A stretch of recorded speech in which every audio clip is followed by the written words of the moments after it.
in some sense and managed is enormous, and it goes unacknowledged. This, I think, would be an important thought I would like to leave you with. I know these are rambling thoughts. I have no conclusions.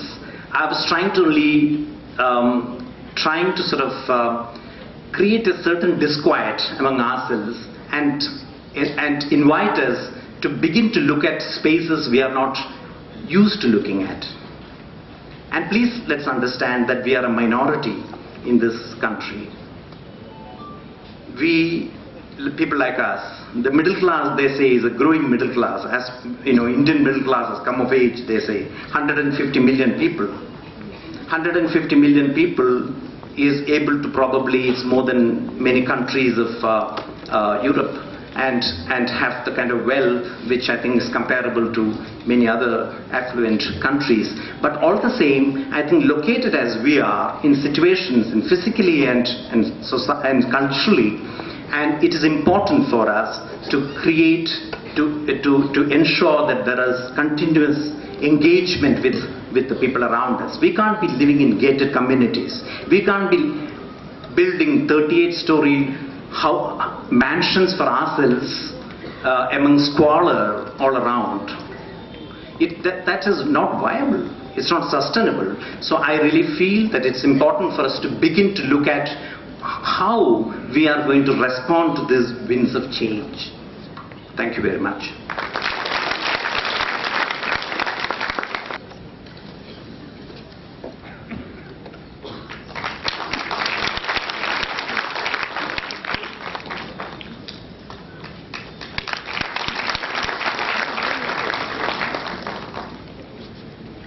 लालिमा, हमारे बीच अब जो हमारा मुख्य उद्देश्य था prize distribution, sir please आप parents, बच्चों की धड़कनें तेज हो गई होंगी। ये जा रहा है मैत्रेयी कॉलेज की छात्रा दिल्ली विश्वविद्यालय के ईशानी मुदगल को। ईशानी मुदगल 21,000 रुपए का ये पुरस्कार है। डॉक्टर शिखा अग्रवाल, आप इसे मदद, बहुत मेहनत की है इन लोगों ने सुबह।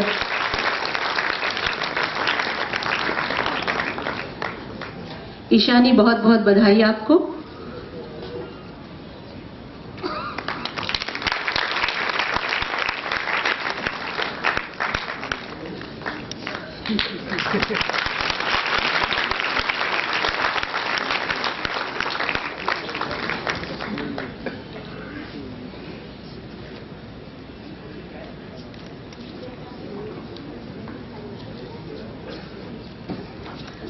Be a part of this glittering function in memory of one of the most respected teachers of the University of Allahabad, Professor D.T. Khanna. I did not know him personally very well, because when I joined the university as lecturer in the Department of History in 1973, he was a very senior teacher of the university. We were in great awe of him. But I had the opportunity and the privilege of meeting him once or twice in the university functions. I must congratulate the S.S. Khanna Girls Degree College for remembering him every year and for organizing such a grand function in his memory. Let me also say that S.S. Khanna Girls Degree College is one of our best constituent colleges. I always say that a college, a university, is not only known for the kind of education it provides to its students, but a university and college is also known for the seminars, the conferences, the workshops, and the functions like this because these occasions provide the students and the faculty of a college or university a rare opportunity of meeting men and women who have distinguished themselves in various fields. And on that count also, I congratulate the SS Khanna Girls Degree College, the members of the management committee, the chairman of the management committee, Dr. Justice Arun Tandon, the principal, and the faculty and the students of this college. Ladies and gentlemen, when I was invited to be a guest of honor on this occasion, and when I came to know the theme of this annual essay competition, that is Winds of Change, I was a bit confused that what would I say as a guest of honor. But then I realized that change, or winds of change, is such a topic, a theme, on which a lot can be said. And I thought that I will say a few words about the theory of change, the philosophy of change, how change comes about, and how to make change come about. I'll say only a few words. I don't know how much time I have. I will say a few words about the philosophy of change in a historical perspective. I am a student of history, and I tend to analyze subjects, look at subjects and themes in a historical perspective. So let me begin by saying that this change, the concept of change, is an elusive concept. It is an elusive concept in the sense that change is inevitable. But paradoxically, it depends upon the wills and actions of ordinary individuals. We also know that all of us desire change. All of us want change in our life, in our university, in our city, in our country. All of us embrace change, but there is something in our nature which fiercely resists change. We also perceive change taking place around us every day, but it becomes difficult to work out how change comes about.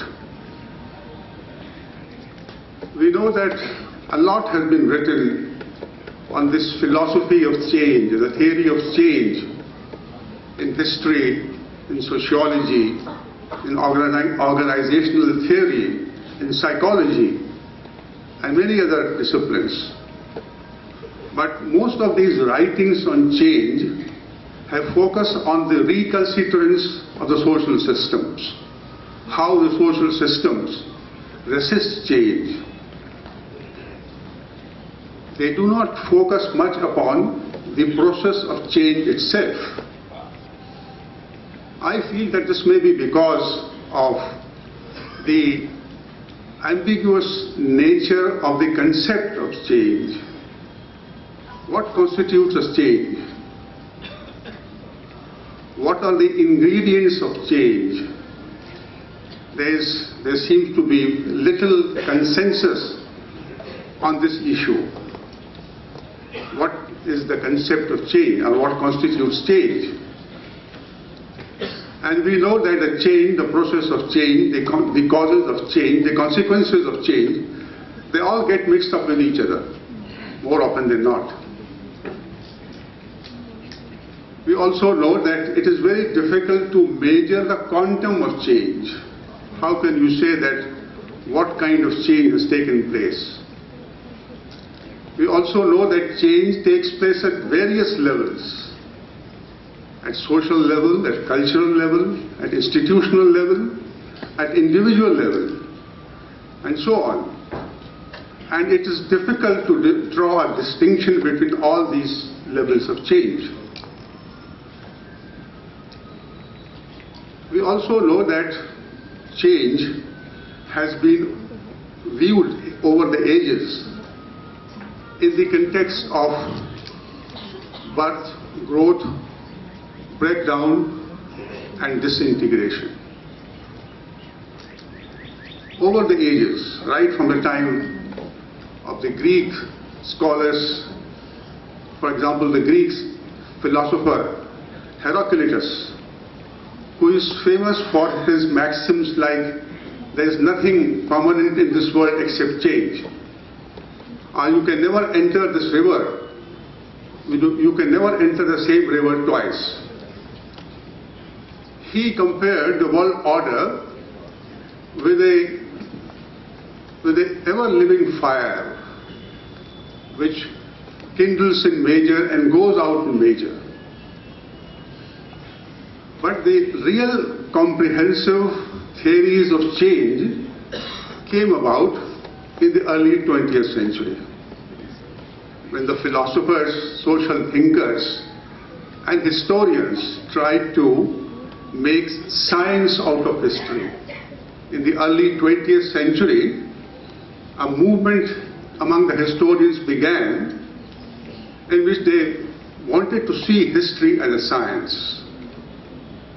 Famous Oxford University professor J.B. Bury said in 1902, history is a science, no less and no more. So social thinkers began to analyze social change scientifically and more systematically. And one of the greatest historians and social thinker who produced a major theory of change, a universal law of change, was Arnold Toynbee. Toynbee is one of my favorite historians. He is a professor of Greek language, literature and history at the University of London. His major book was a study of history which was published in 10 volumes between 1934 and 1954. In this major work, the study of history, Professor Toynbee studied the rise and fall of 21 civilizations. And he concluded that these civilizations are subject to natural and biological laws.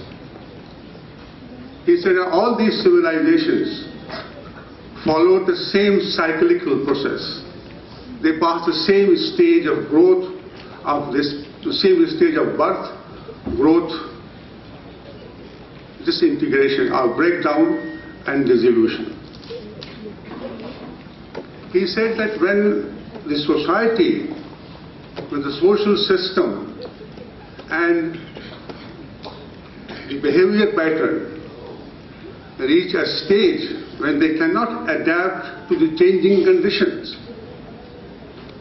then they cannot contribute to the evolution, our cultural evolution, the growth of cultural evolution, then it begins to break down. And then ultimately it dissolves, it disintegrates. And he also proposed a universal law of change, a universal law of history. See, there has always been a complaint about historians, about history, that the historians are not able to provide a universal law of history, unlike the scientists who provide universal law of science. But Toynbee was the first great historian who proposed a universal law of change and also universal law of history. He said that the civilizations can grow, things can change, but the key word is challenge and response.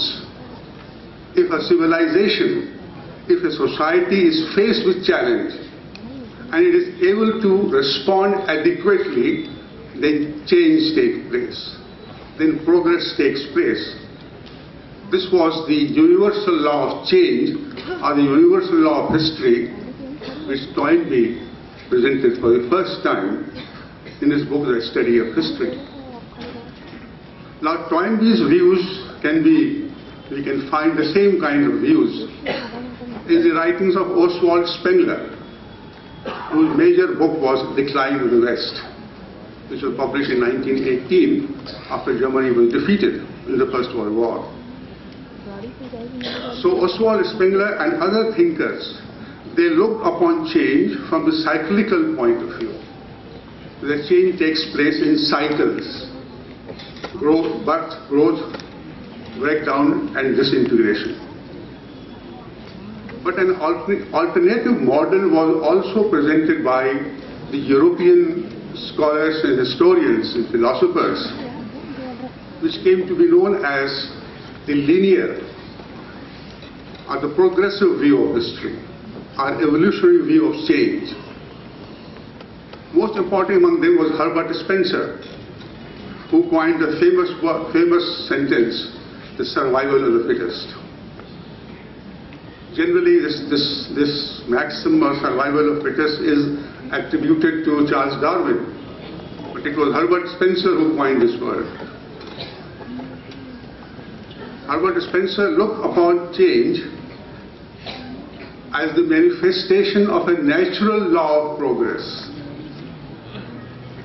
He said that the most important thing, the dynamic force in change, is a struggle, is a competitive struggle in which the fit survives and the unfit perishes. This kind of the theory of change, the philosophy of change, was advanced by other European thinkers of that time, most importantly Karl Marx. Karl Marx, who was the first, we can say,